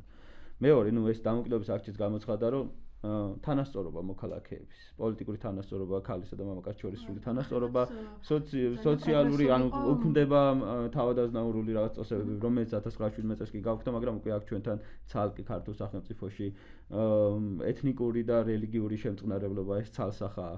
მეორე ძირითადი საფუძველი, რაზეც რესპუბლიკის ერთ-ერთი ბურჯი არის, ეს არის საყოველთაო განათლება, იმიტომ რომ იმპერიიდან გამოვედით, სადაც საქართველოს მოსახლეობის აბსოლუტურობას განათლებაზე ხელი არ მიუწვდებოდა და სოციალ-დემოკრატები ხედავდნენ, რომ ჩვენ ვერანაირ წარმატებაზე, ვერანაირ რაღაცა პროგრესი, განვითარებაზე ვერ ვისაუბრებთ, თუ ჩვენ მოქალაქეებს ხელი არ მიუწვდებათ საყოველთაო განათლებაზე. ეს მუშებთან დაწყებული ეს თავიანთი წერა-კითხვის ცოდნა უკვე გადმოდის გლობალურად. და თან რახან ესენი თვითონ არიან უმეტესობა პედაგოგები, ყველაზე მეტად ხედავენ რატომ არის საყოველთაო განათლება აუცილებელი, როგორ უნდა მოინგრეს, როგორც მაშინ ამბობდნენ, ეს რაღაცა ჩაკეტილი წრე, რომელიც ხელს უშლის სოციალურ ტრანსფორმაციაში საზოგადოების. თუ ყველამ არის ის ყველას არ აქვს განათლებას განმისაზღვრება, ყველამ არის რაღაც საბაზო რამ, იქ განვითარებაზე, პროგრესზე, თანასწორობაზე ვერ ვისაუბრებთ. იმიტომ რომ ეს არის ელემენტარული. ეს არის ყველაზე, აი განათლების კი ცალსახად ტექსტს თუ წავიკითხავთ, პირველივე არის ეს, რომ აი ეს რეფორმა, განათლების რეფორმა, რომ ყველა უნდა მიუწვდებოდეს ხელი განათლებაზე, არის რომ ეს ერთი თანასწორული სისტემა უნდა შევქმნათ და მეორე განათლებით უნდა დაიწყოს სოციალური ტრანსფორმაცია, საზოგადოების გარდაქმნა, ახალი დემოკრატიული სახელმწიფოს ჩამოყალიბება და პრინციპში განათლება არის ის სფერო, სადაც ყველაზე დიდი წარმატება აქვს რესპუბლიკას. ეს რესპუბლიკა თავისი ომების, 1000 პრობლემების და გამოწვევების ფონზე ახერხებს რომ 1028 დღეში რასაც არსებობდა გამოცხადებიდან ბოლო დღემდე, ანუ ბათუმიდან ევაკუაციამდე 1028 დღეში ქმნის 1170 ახალ სკოლას, დღეში ერთ სკოლაზე მეტი. ანუ ეს არის ყველაზე მასშტაბური რეფორმა, რომელიც შემოგინა. ძალიან ხშირად ასევე საბჭოთა ისტორიოგრაფია გვიმტკიცებდა, რომ ჩვენთან წერა-კითხვის ცოდნა გავრცელდა საბჭოთა პერიოდში და მანამდე არაფერი არ ხდებოდა. რეალურად ყველაზე მეტი სკოლა არის შექმნილი მაშინ, როდესაც ეს სოციალ-დემოკრატიული მთავრობა მართავდა. ну თუ გურიას არ ჩავთვით, იმიტომ რომ გურიაში სკოლები აღარ იყო შესაქმნელი, ყველგან ჰქონდათ უკვე გურულებს სკოლა. ერთი საინტერესო და ცოტა კომიკური დოკუმენტია, განათლების სამინისტრო თხოვს ყველა მაზრას, ანუ ადგილობრივ თვითმმართველობას, რომ მოიწენო რამდენი ახალი სკოლა ჭირდებათ საყოველთაო განათლებაზე გადასასვლელად. ზოგი 100 წერება, ზოგი 150-200, გურულები წერებიან, მხოლოდ 4 სოფელია, სადაც სკოლა არ გვაქვს. დანარჩენი უკვე ყველგან არსებობს და ესეც ძირითადად იყო სოციალ-დემოკრატების წამოწყებული ჯერ კიდევ 80-იან და 90-იან წლებში ძირითადი ორგანიზატორები გურიაში ამ სახალხო სკოლების შექმნის იყო ისიდორე რამიშვილი, მაგალითად სოციალ-დემოკრატიული პარტიის ერთ-ერთი დამფუძნებელი, არსენ წითლიძე და სხვაები, რომელიც ასევე სოციალ-დემოკრატების დამფუძნებლები იყვნენ თავის დროს.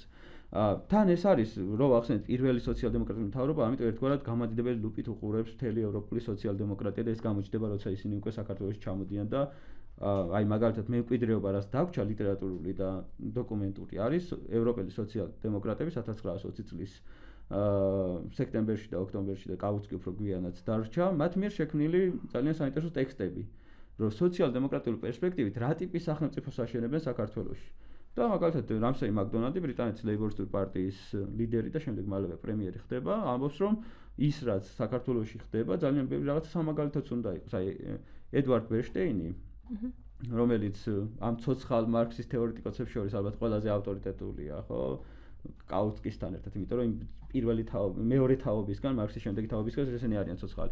პირდაპირ აქვეყნებს გერმანულად ნოე ჟორდანიას ტექსტს, ამ რაც ვახსენე პროგრამას და ბერშტეინი წერს, რომ ეს შეიძლება იყოს კარგი მაგალითი, კარგი ერთგვარი ტექსტი, ჩარჩო ევროპაში სოციალ-დემოკრატიული სახელმწიფოს აშენების. ანუ ის ტექსტი, ჟორდანიას ტექსტი ძალიან პოპულარული გახდა ევროპელ მარქსისტებს შორის, ევროპელ სოციალ-დემოკრატებს შორის, ამ რევიზიონისტებს შორის. ამიტომ ეს ძალიან საინტერესო, ეს მარტო ის არ არის, რომ ჩაკეტილია, რაღაცა იზოლირებულია. თან საქართველოს აღიქვამენ, ეს არის პროცესი, როცა რუსეთში მოხდა ბოლშევიკური გადატრიალება უკვე 17 წლის შემდეგ და ამის პროდუქტიც არის პრინციპში კავკასიის გამოყოფა და შემდეგ დამოუკიდებლობა. და საქართველოს როგორც დემოკრატიული სოციალიზმის გამოცდილებას ადარებენ ევროპელი სოციალისტები რუსულ ბოლშევიკურ რეპრესიულ, ასე ვთქვათ, ტოტალიტარულ გამოცდილებას. იმიტომ რომ ეს წევრები, აქ სოციალისტები, ძალიან გავლენიანი სოციალისტები, რომლებიც ჩამოდიან ევროპაში, მანამდე რუსეთში იყვნენ. და ადარებენ, რომ როგორი საშინელი მდგომარეობა, ომი, ტოტალიტარიზმი, ხოცვა-ჟლეტა და საქართველოში აქაც პრობლემებია, მაგრამ ბევრად 7 გარემოა. ბელგიის სოციალისტური პარტიის დამფუძნებელი ემი ვარდელოიდე წერს, რომ პირველი მსოფლიო ომის შემდეგ თუ სადმე ვიკითხავდნენ, სად შეიძლება მოსულიყო სოციალისტური ხელისუფლება სათავეში, ჩვენ ვიტყოდით ლონდონს, პარიზს, ბრიუსელს, ამსტერდამს. და როდესაც ჩვენ ჩავედით 1920 წლის სექტემბერში საქართველოში, ჩვენ იქ ვიხილეთ პირველი სოციალ-დემოკრატიული მთავრობა და მის მიერ განხორციელებული რეფორმები. ერთი საინტერესო, აი ქალთა უფლებებს ძალიან ხშირად ჩვენთანაც ეს რაღაცა ერთგვარად როგორც იყვნენ გაპაფსავებული თემა, უფრო შინაარსობრივად არ ვუდგებით. ამ დელეგაციაში შედიოდა ევროპის სოციალისტების დელეგაციაში შედიოდა ბრიტანელი ქალი ეთელ სნოუდენი, რომელიც იყო სუფრაჟისტული მოძრაობის ლიდერი ბრიტანეთში და ის ეკითხებოდა ნოე ჟორდანიას, არის ამის სტენოგრაფიული ჩანაწერი, რომ როგორ შეძლო სოციალ-დემოკრატულმა პარტიამ ქალების ინტეგრირება, იმიტომ რომ ჩამოვიდნენ აქ პარტიის სხდომებზე, პარლამენტის სხდომებზე, თვითმმართველობის სხდომებზე, ყველგან ჩადნენ ეს ქალები. და ანუ კაფიოდ იყო მათი ჩართულობა გამოკვეთილი და ჟორდანიას პასუხი იყო მარტივი, რომ ჯერ კიდე მუშათა მოძრაობების 1890-იან წლებში თბილისში განსაკუთრებით ტყავის და თამბაქოს ქარხნებში უკვე სოციალ-დემოკრატიული ორგანიზაციის ხელმძღვანელები იყვნენ ქალები. შემდეგ განსაკუთრებით 1905 წელს რევოლუციის დროს მაგალითად ჩვენი დამსწრებელი კრების დეპუტატი ელეონორა ტერფარსაგოვა მოძრაობას ხელმძღვანელობდა და რევოლუციურ მოძრაობას ხელმძღვანელობდა სოხუმში. როგორც მასწავლებელი. იგივე ელისაბედ ბოლქვაძე გურიის რევოლუციურ მოძრაობის ერთ-ერთი მთავარი ფიგურა იყო. ქრისტინა შარაშიძე ჯერ კიდე 17 წლის ქუთაისში იყო ერთ-ერთი მთავარი ფიგურა. და ეს იყო რაღაცა ბუნებრივი, იმიტომ რომ ეს ქალები ჩვენთან ერთად რაღაცა დამატებითი ჩარჩოების გარეშე იბრძოდნენ და ამ მოძრაობის სულის ჩამდგმელები იყვნენ. ამიტომ რაღაც დამატებითი არც მექანიზმები შექმნილა, ანუ ეს იყო ბუნებრივი სოციალ-დემოკრატების რაღაცა ემანსიპაციის მთავარი პოლიტიკის შედეგი. აი რესპუბლიკის იმას რო დავუკვირდოთ, ანუ ეს განათლება, თვითმმართველობა, აგრარული რეფორმა, იმიტომ რომ რეალურად სოციალ-დემოკრატებისთვის მნიშვნელოვანი იყო ეს რაღაცა წვრილი მესაკუთრეთა კლასის გაჩენა. თავიდან კი ამბობდნენ რომ მიწები უნდა ყოფილიყო მუნიციპალური, მაგრამ როდესაც თვითონ მოვიდნენ ხელისუფლებაში, დაინახეს რომ ძალიან მნიშვნელოვანი იყო გლეხს მოქალაქეთა 80%-ს გაეგო რა მისცა დემოკრატიულმა რესპუბლიკამ. და მისცა ეს საკუთრება, წვრილი საკუთრება, რომელთაც ის მოქალაქე უკვე ხდებოდა რომ ამ დემოკრატიას თვითონ ამ დამოუკიდებლობას უკვე ხელშესახები შედეგი მოყვებოდა.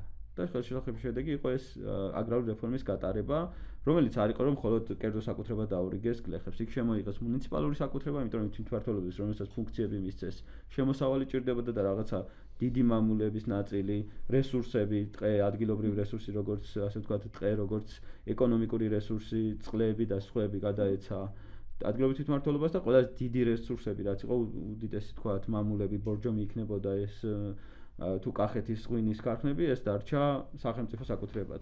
იმიტომ რომ ეს იყო ერთ-ერთი რესურსი ბიუჯეტის შესაძლებლად. ხელმძღვანელი ჩვენი რეალობის ანუ სამგვარი საკუთრება იყო. ძალიან საინტერესოა ზუსტად ეგ რომ აი საერთო საკუთრების, ბუნებრივი ქვეყნის ბუნებრივი რესურსების და ზოგადად საერთო სიკეთეების განკარგვას როგორ ხედავდნენ ისინი, რომ შევადაროთ დღევანდელ საქართველოს ბოლო 30 წლის დამოუკიდებელი საქართველოს ბოლო 30 წლის ისტორიას ტრაგიკული არის ნამდვილად რა. ანუ რამდენად ბევრად პროგრესული იყო 100 წლის წინ ჩვენი საზოგადოება ამ მხრე და დღეს უბრალოდ ჩვენი საზოგადოებას არ ვთქვი მართველი ხელისუფლებაში მყოფი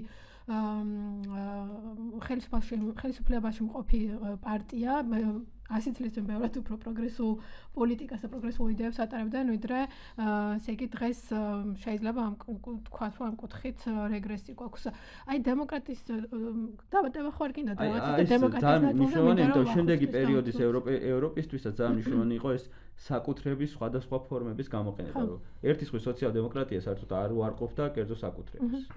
და ამავდროულად ეს ფორმები საერთო საკუთრების, მუნიციპალური საკუთრება, როგორც ადგილზე რესურსების გამოყენება, საერთო საკუთრება, სახელმწიფო საკუთრება, როგორც ბიუჯეტის შევსების ფორმა და ამ ბიუჯეტიდან საერთო ასე ვთქვათ ყულაბიდან უკვე საერთო სერვისების ასე ვთქვათ დაფინანსება, ეს ძალიან მნიშვნელოვანი იყო და ეს შემდეგ უკვე ვხედავთ ჩვენ იგივე ნორდიკულ თუ სხვა მოდელებში საკუთრების სხვადასხვა ფორმებს, როცა სახელმწიფო არ არის მხოლოდ რაღაცა მისცა კერძო საკუთრება, შემდეგ თუ სოციალ-დემოკრატები არიან შედარებით მაღალი გადასახადი დაუწესა და ასე შემდეგ. არა, სახელმწიფო იტოვებს ფუნქციას ამ რესურსების განკარგვისას მუნიციპალურ დონეზე თუ ცენტრალურ დონეზე და მისგან ამონაგებით, მისგან მიღებული შემოსავალით აფინანსებს უკვე სხვადასხვა სოციალურ პოლიტიკის, ასე ვთქვათ, მიმართულებას. ეს ძალიან მნიშვნელოვანი იყო.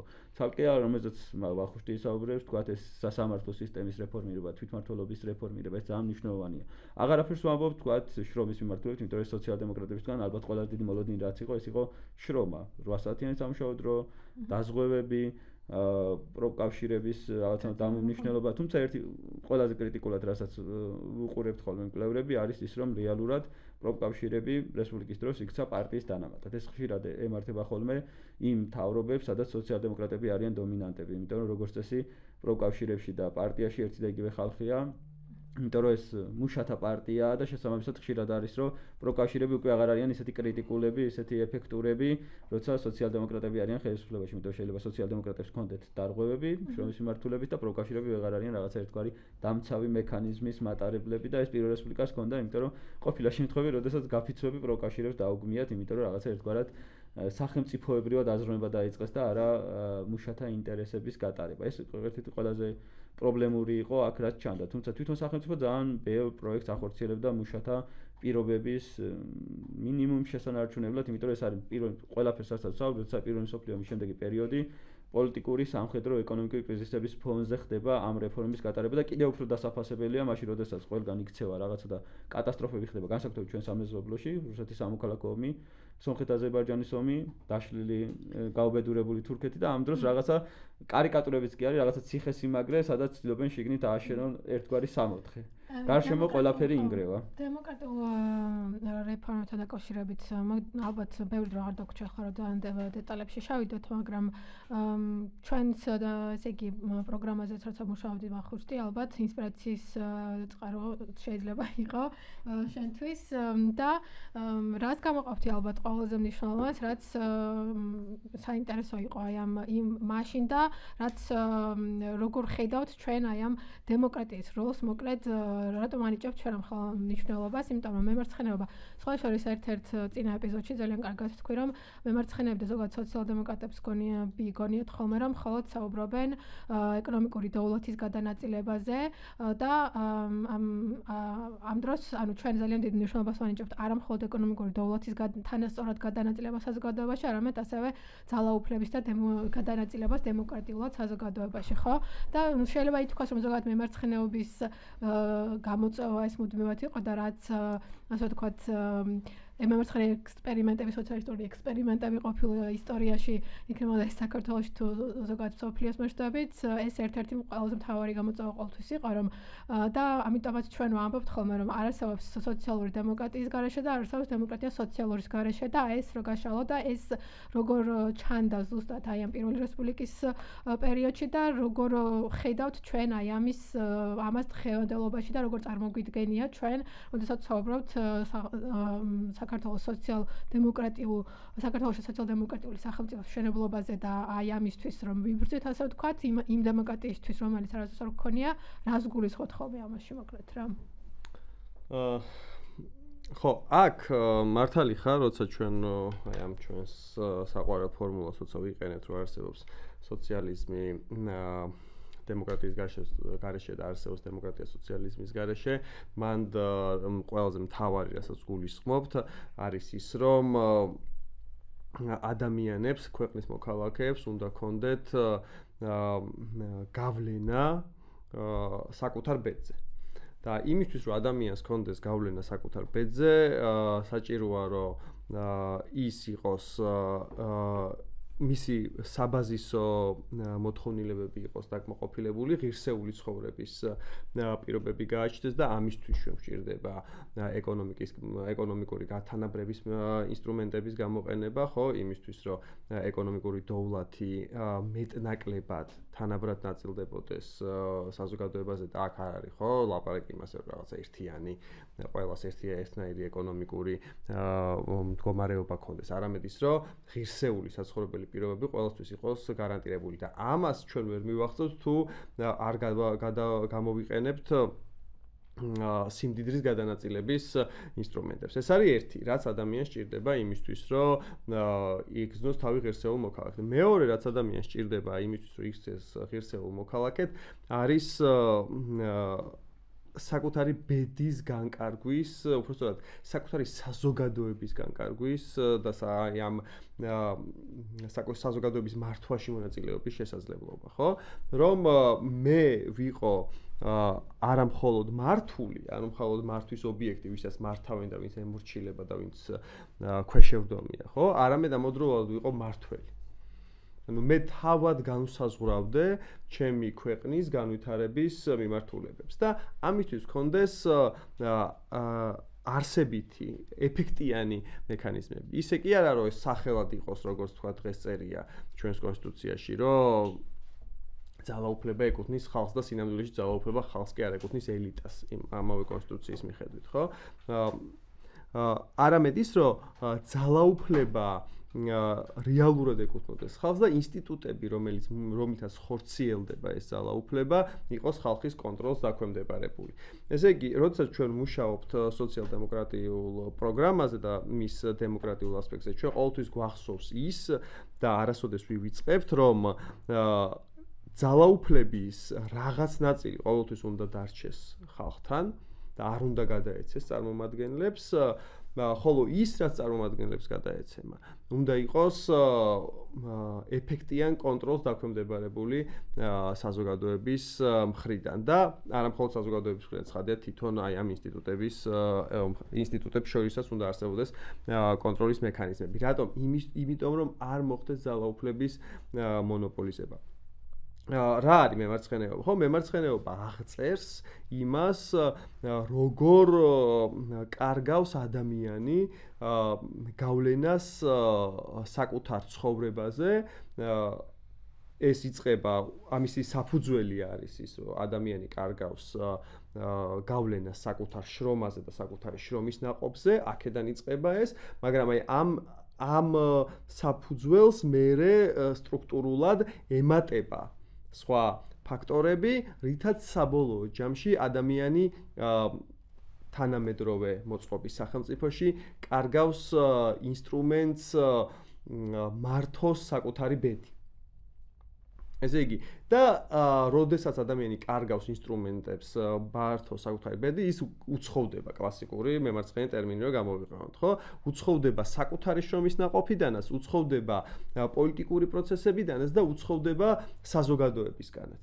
რაც მერე იწვევს აი იმ კლასიკურ პრობლემებს, რასაც მერე უწოდებენ, თქვათ, ახალი ფაშიზმის აღზევებას, უწოდებენ ან რადიკალური კონსერვატიზმის აღზევებას, უწოდებენ ძალადობრივ პოლიტიკას და ასე შემდეგ. ამიტომ თუ ჩვენ გვინდა რომ აი აქედან დავიზღვიოთ თავი, ადამიანებს უნდა მივცეს შესაძლებლობა რომ მართონ საკუთარი ბედი და ამისთვის სჭირდებათ როგორც ღირსეული ცხოვრების პირობები ეკონომიკური თვალსაზრისით, ასევე ღირსეული მოქალაქეობა, ანუ გავლენა პოლიტიკურ პროცესებზე. ეს ძალიან კარგად იყო გააზრებული პირველ რესპუბლიკაში და როდესაც ჩვენ ვკითხულობთ აი ამ კონსტიტუციას და არა მხოლოდ კონსტიტუციას, ხო, სხვა კანონებს, რომლითაც ეს კონსტიტუცია იმ კანონებს, რომლებიც მოქმედებდნენ მანამ სანამ კონსტიტუციას ფორმალურად მიიღებდნენ. რეალურად კონსტიტუცია რა იყო, როცა მიიღეს 21 წლის კონსტიტუცია, ეს იყო იმისი უბრალოდ ესე იგი აი ამ კონსტიტუციის როგორც უზენაესი კანონის ფორმაში მოქცევა, რაც იქამდე 3 წლის განმავლობაში ხდებოდა ქვეყანაში, ხო? რეალურად ხშირად ამბობენ ხოლმე, რომ პირველი რესპუბლიკის კონსტიტუცია ჩვენ არ ვიცით როგორ იმუშავებდა, იმიტომ რომ 4 დღე არსებობდა. ხო, რეალურად ვიცით როგორ არსებობდა, იმიტომ რომ 3 წელი ზუსტად ეგრე მუშაობდა. ქვეყანა de facto, უბრალოდ ეს ამას პოლიტიკურ სამართალში კონსტიტუციონალიზაციას უწოდებთ, როცა რეალურ მოცემულ რეალობას უბრალოდ მერე ძირითად კანონში გადაიტან, ხო? სანამ ეს კონსტიტუციონალიზაცია მოხდებოდა, იქამდე 3 წელი ეს ქვეყანა მუშაობდა და მუშაობდა იმ თავისი მთელი წარმატებებით, პრობლემებით, მაგრამ წარმატებებით, აი ირაკლი მშვენივრად მააღწერა მთელი რიგი ასპექტები, რომლითაც მუშაობდა რა. ამიტომ ეს ძალიან მნიშვნელოვანი არის ვიცოდეთ და ვიმახსოვრებთ, რომ რეალურად ეს არ იყო მხოლოდ ფურცელზე არსებული პროგრამა. ეს იყო 3 წლის განმავლობაში და უფრო მეტითაც, იმიტომ რომ იქამდეც ამუშავებდნენ ამას, ხო? აქედან უნდა დავიწყოთ ახლა, იმიტომ რომ აქედან უკვე ხო, უფრო დიდი გამოცდილება ჰქონდა, ვიდრე ვთქვათ ესე ერთი შეხედვით ჩანს და უფრო დიდი ისტორია. ამიტომ აი ეს ყველაფერი რაც ჰქონდა, ეს დემოკრატიული ინსტიტუტები, ძალიან კარგად იყო დასაბუთებული. ეს რას ეფუძნებოდა? ეს არ ეფუძნებოდა მხოლოდ ერთ ასპექტს რა, არ იყო მაგალითად მარტო თვითმმართველობა, ან მარტო რეფერენდუმი, ან მარტო ის რომ პრეზიდენტის ინსტიტუტი არ იყო. არამედ ეს იყო ერთიანი სისტემა, ერთიან თეორიულ საფუძველში, ამ რასაც თვითონ უშუალო, უბრალოდ თვითონ უწოდებდნენ უმეშვეო დემოკრატიას. ანუ მაშინდელი ტერმინოლოგიით ეს იყო უმეშვეო დემოკრატია და მე ძალიან მოწონს ეს ტერმინი, იმიტომ რომ კარგად აჩვენებს რეალურად რაზე მუშაობდნენ. ანუ მაშველი რო არ გჭირდება რა, ანუ ხალხს არ ჭირდება მაშველი იმისთვის, რომ საკუთარი თავი მართოს. ანუ ხალხს არ ჭირდება შუამავალი იმისთვის, რომ საკუთარი თავი მართოს. ხალხს არ ჭირდება რეპრეზენტატორი, წარმომადგენელი იმისთვის, რომ საკუთარი თავი მართოს. რა თქმა უნდა, წარმომადგენლობითი სისტემა არსებობდა, რეპრეზენტაციის სისტემა არსებობდა, მაგრამ იყო მინიმუმი დაყვანი. აი თვითმმართველობა რო ახსენეთ. მაგალითად, კონსტიტუციის მიხედვით თვითმმართველობას ჰქონდა ორი ფუნქცია. ერთი ეს იყო ცენტრალური ხელისუფლების მიერ განსაზღვრული პოლიტიკის განხორციელება და მეორე იყო თავისი დამოუკიდებელი უფლებამოსილებები. ესე იგი, ეს ეხლა თანამედროვე გაგებით შეიძლება იყოს უცნაური, რომ თვითმმართველობა რატო უნდა ახორციელოს ცენტრალური ხელისუფლების უფლებამოსილებებს. მარტივი მიზეზის გამო.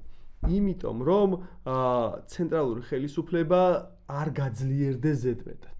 დღეს როგორ გვაქვს? ხო, დღეს ქვეყანაში გვაქვს ცალკე თვითმმართველობა, აი მაგალითად, იმაში, ვთქვათ, სენაკის მუნიციპალიტეტში.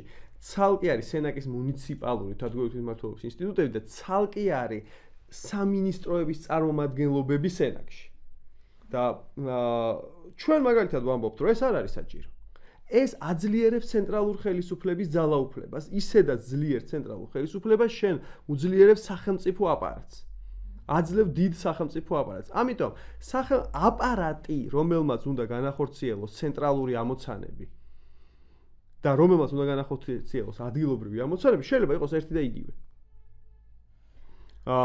ამით შენ თვითმმართველობას გაძლიერებ, იმიტომ რომ მისცემ არა მხოლოდ უფლებამოსილებას, რაც აქვს, არამედ მისცემ კონტროლს სახელმწიფო აპარატზე და რესურსებს და მეორე მხრივ დაასუსტებ აი ამ თავკომბალა ცენტრალურ ხელისუფლებას, რომელიც მუდმივად უქმნის საფრთხეს ამ ქვეყანაში დემოკრატიას და აფუძნებს ერთპარტიულ მმართველობას. ამიტომ ჩვენ ეს უბრალოდ ერთი მაგალითი მოვიყვანოთ, რომ იქ იყო მთავრობის ძალიან სპეციფიური დამოკიდებულება პარლამენტის მიმართ, პარლამენტის არჩევის წესი, ასევე სასამართლო რეფორმა ახსენა ირაკლიმ და სხვა და სხვა. ანუ საბოლოო ჯამში მე იმის თქმა მინდა, რომ ეს იყო კარგად გააზრებული ერთიანი სისტემა, რომელსაც ეკონომიკური, სამეურნეო და პოლიტიკური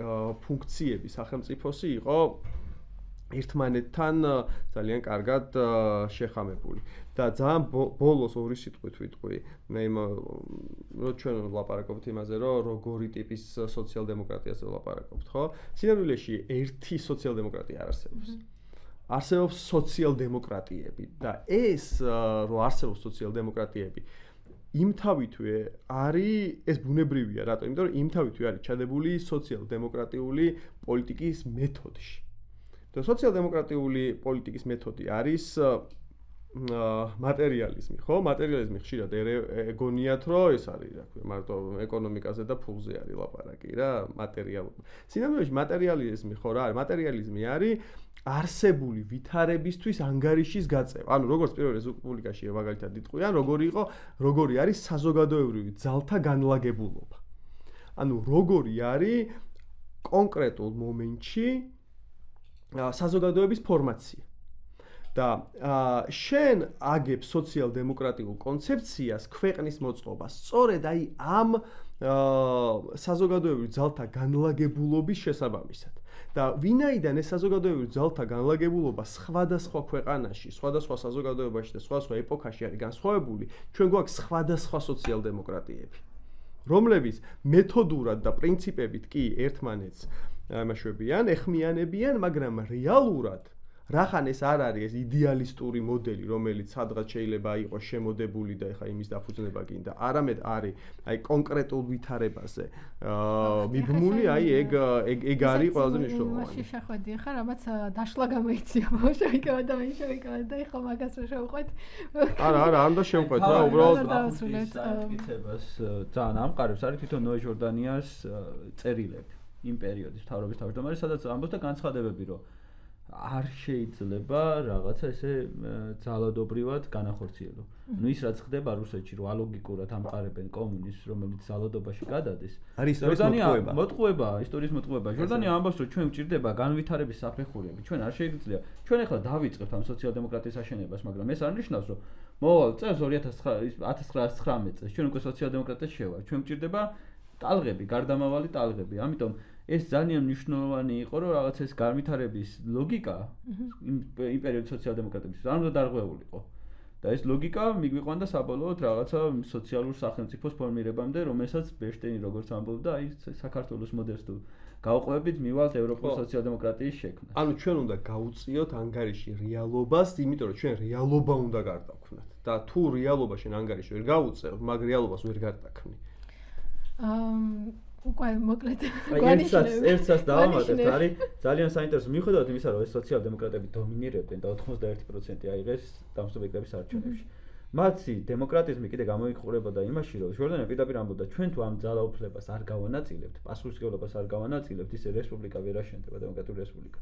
თქვენ წარმოგიდგენიათ, რომ 91% აიღოს რომელიმე პარტიამ დღევანდელ საქართველოში და მან რაღაც საკვანძო თანამდებობაზე ოპოზიციის წარმომადგენლები დანიშნა და იმ რესპუბლიკაში ჟორდანიას მეთაური სოციალ-დემოკრატებმა უსაფრთხოების სამსახურის ხელმძღვანელი იქნებოდა სახელმწიფო ბანკი, სახელმწიფო აუდიტორი, თუ სასამართლოს მოსამართლეები, აირჩია ოპოზიციონერები. და ეს ღიად გამოკვეთილი ოპოზიციონერები, არა ნეიტრალური, არა მოსყიდული, როგორც ჩვენ ხდება ხოლმე. არამედ ღიად გამოხატული ოპოზიციონერები და მიზანი იყო ის, რომ ყველა მაკონტროლებელ გოლში უნდა მოხდეს სხვებისთვის ძალაუფლების და პასუხისმგებლობის განაწილება. სხვა შემთხვევაში ეს რესპუბლიკა შიგნიდან დაიბზარება და ის რაც მოხდა 21 თებერვალში იყო წმინდად ღია ოკუპაცია და ჩარევა და დაპყრობა.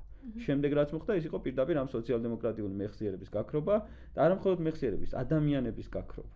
თორე ჩვენ თუ ნახავთ 1920 წლების ზეპირსიტყვიერებასაც ჯერ ერთი ძალიან ბევრი ადამიანს ნოექვია იმ პერიოდში დაბადებულს. მეორე ლექსებს უძღვნიდნენ იმ ნოეებს, იმიტომ ძალიან ბევრი ნოე იყო იმ პერიოდში. ირაკლის შვილსაც ნოექვია. ჩვენი ნოე რამდენი ნოე ყავდა? 4 ნოე საპატენცემულად. ქვია ნოე.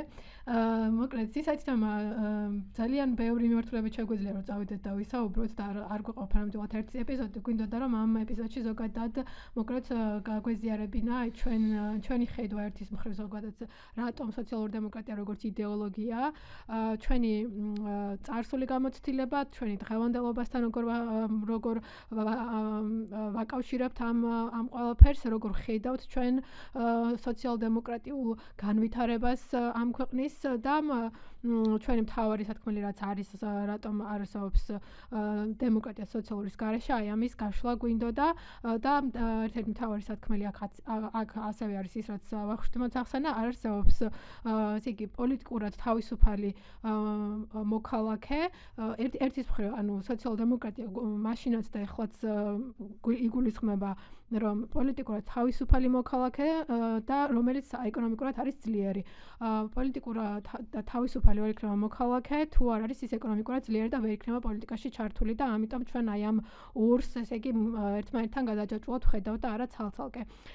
კიდევ ერთი რისი თქმაც მინდოდა რომ ჩვენ დავიწყეთ თბილისის სოციალ-დემოკრატიული ტურები, საფეხმავლო ტური, პირველი საფეხმავლო ტური გვექნება ამ კვირას 7 დეკემბერს დილის 11 საათზე ვიკრიბებით art hall-თან ნაძალადევში დაახლოებით 4 საათი არის ეს საფეხმავლო ტური და ძალიან საინტერესო არის მოვივლით იმ ადგილებს რომელსაც ესე იგი ისტორიულად ძალიან დიდი მნიშვნელობა ჰქონდა სოციალ-დემოკრატიული მოძრაობის ისტორიაში პირველი რესპუბლიკის ისტორიაში და ნამდვილად უნიკალური არის ამ მხრივ იმიტომ რომ არსებობს სხვა ტურებიც მაგრამ ჩვენი ეს საფეხმავლო ტური უფრო აქცენტირებას ახდენს აი სწორედ იმ არა მხოლოდ რეპრესიებზე, ასე ვთქვათ, საბჭოთა რეპრესიებზე, არამედ აი საბჭოთა რეპრესიებამდე და სანამ ოკუპაცია მოხდებოდა, მანამდე რა გზა განვლო, ასე ვთქვათ, საქართველოს სოციალ-დემოკრატიულმა მოძრაობამ და ზოგადად მუშათა მოძრაობებმა საქართველოში. ამიტომ ამ მხრივ ძალიან საინტერესო და უნიკალური არის ეს საფეხმავლო ტური. შეგიძლიათ შემოგვიერთეთ ჩვენს Facebook page-ზე შეგიძლიათ ნახოთ ასევე ივენთი და სარეგისტრაციო ფორმა. რეგისტრაცია არის საჭირო ამ ტურზე.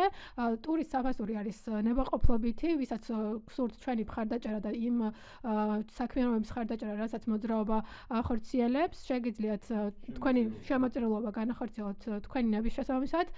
ჩვენ გვაქვს ასევე გაზეთი სოციალური დემოკრატიისთვის, როგორც ვახსენე, რომელიც ხუთშაბათობით რიგდება და შეგიძლიათ ასევე ანუ ეს შემოწირულობები შემდეგ ვიყენებთ ხოლმე გაზეთის დაბეჭდისთვის, რეგიონებში შეხვედრებისთვის, რეგიონებში გაგზავნისთვის, ასე შემდეგ. მოკლედ ჩვენი ყოველდღიური საქმიანობებისთვის, იმიტომ რომ რომ ჩვენ ვართ იდეების და ღირებულებების გარშემო გაერთიანებული ხალხი და არა ფულის გარშემო გაერთიანებული კოლექტივი. მადლობა ძალიან დიდი ირაკლი ვახუშტი და უყურეთ ჩვენს გამოიწერეთ ჩვენი არხი YouTube-ზე, ჩვენი პოდკასტი ასევე იდება ხოლმე Spotify-ზე და ეს იყო 22 ეპიზოდი, რატომ სოციალური დემოკრატია. შევხვდებით შემდეგ ეპიზოდში. მადლობა.